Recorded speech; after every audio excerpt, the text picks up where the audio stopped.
Ma'am आज हम BEd first sem में थोड़ा सा मोस्ट इम्पोर्टेंट टॉपिक है, आज हम वो पढ़ेंगे।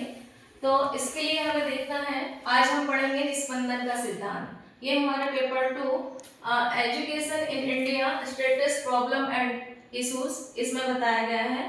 तो निस्पंदन का सिद्धांत हम देखेंगे तो ये लॉर्ड मैकाले द्वारा प्रस्तावित था। चूंकि हमने लॉर्ड मैकाले पहले हम पढ़ चुके हैं कि वो 10 जून 1834 में जब भारत आया था तो एक कानूनी सलाहकार बनकर आया था, ठीक है। लेकिन वो अंग्रेजी का क्या था, प्रखंड विद्वान था। तो उसकी योग्यता को देखते हुए उसको लोक शिक्षा समिति का अध्यक्ष बना दिया गया था। फिर उसके बाद उसने भारतीयों के लिए बहुत आलोचनात्मक बातें की थी। उसका मेन उद्देश्य अंग्रेजी का प्रचार प्रसार करना था। तो उसके लिए उसने एक और सिद्धांत का निर्माण किया था जो कि निस्पंदन का सिद्धांत कहते हैं। तो निस्पंदन के सिद्धांत में क्या बताया था, जो कि लॉर्ड मैकाले द्वारा प्रस्तावित था।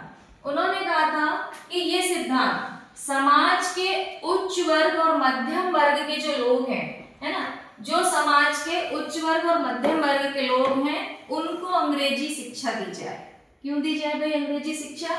इसलिए कि यदि हम समाज के उच्च वर्ग को अंग्रेजी शिक्षा देंगे तो उन्हीं समाज का जो एक छोटा हिस्सा है, जो पिछड़ा हुआ है, जो निम्न वर्ग है, उसको शिक्षा मिलेगी। इसके लिए उसने अपना उद्देश्य ये तय किया कि हम अंग्रेजी शिक्षा से ऐसे भारतीय को बनाना जो ब्रिटिश शिक्षा के अनुरूप होंगे। किसके अनुरूप होंगे? ब्रिटिश शिक्षा के अनुरूप होंगे और जो निचले स्तर तक अंग्रेजी को फैला सकेंगे। मेन उद्देश्य तो ये था कि सभी भारतीयों को क्या बनाना था, उसको अंग्रेजी शिक्षा के लिए प्रचार प्रसार करके उसको अंग्रेजी शिक्षा में ही अपने काम में उसको रखना था, अंग्रेजी शिक्षा देकर। लेकिन फिर क्या हुआ, अब निस्पंदन की बात आती तो निस्पंदन का अर्थ क्या है?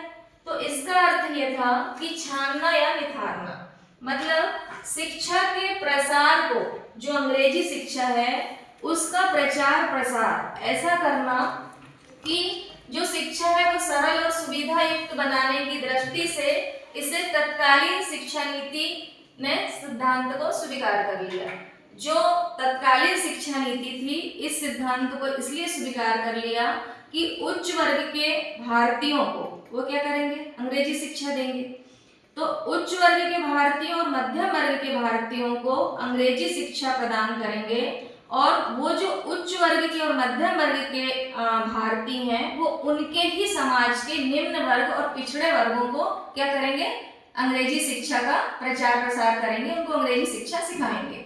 तो इससे क्या होगा कि जो लॉर्ड मैकाले की नीति काम कर जाएगी, यहाँ पे उनको एक सेवक मिल जाएंगे, एक काम करने वाले अच्छे वर्कर मिल जाएंगे और कम पैसों में मिल जाएंगे। तो इस तरह से उसका उद्देश्य था। अब ये क्या था कि छानना या निखारना। तो निस्पंदन का सिद्धांत उसने क्यों रखा कि उनके जो ब्रिटिश लोग हैं उनको कुछ नहीं करना पड़ेगा, सब भारतीय ही कर लेंगे। जब हम उच्च वर्ग और मध्यम वर्ग को अंग्रेजी शिक्षा देंगे तो वो उनके ही समाज के निम्न वर्ग को शिक्षा देंगे। तो वो शिक्षा क्या होगी कि उच्च वर्ग से शिक्षा छन छन कर निम्न वर्ग तक पहुंचेगी। तो निम्न वर्ग आराम से सीख जाएगा और जब निम्न वर्ग अंग्रेजी शिक्षा सीख जाएगा तो ब्रिटिश शासन को या ब्रिटिश कंपनियों को या जो ब्रिटिश व्यवसाय हैं उनको आसानी से सेवक वर्कर या नौकर मिल जाएंगे काम करने के लिए, कम पैसों वाले।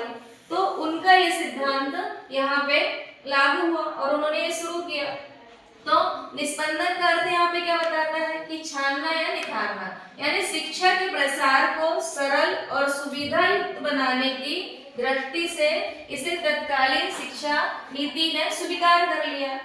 और मेन बात क्या कही है यहाँ पे कि शिक्षा समाज के उच्च वर्ग को दी जाए और इस वर्ग से शिक्षा छन छन कर जन साधारण तक पहुंच जाएगी।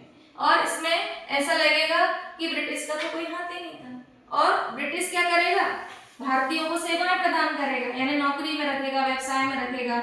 लेकिन उनको बनाना कैसा है, ब्रिटिश शिक्षा से संबंधित बनाना है ताकि वो अंग्रेजी में कामकाज कर सके। तो इस तरह निस्पंदन का सिद्धांत ये बताता है कि समाज के उच्च वर्ग या मध्यम वर्ग को शिक्षा दी जाए ताकि वो जो समाज के उच्च वर्ग और मध्यम वर्ग के लोग हैं वो स्वयं ही अपनी स्वयं की समाज जो है उनके निम्न वर्ग पिछड़े हुए वर्गों को शिक्षा दें, अंग्रेजी की शिक्षा दें, ताकि एक ब्रिटिश शिक्षा के तहत भारतीय तैयार हो सकें और उनके ही वर्कर हो सके, ऐसा उन्होंने सोचा और इस कारण ये निस्पंदन का सिद्धांत उन्होंने लागू किया।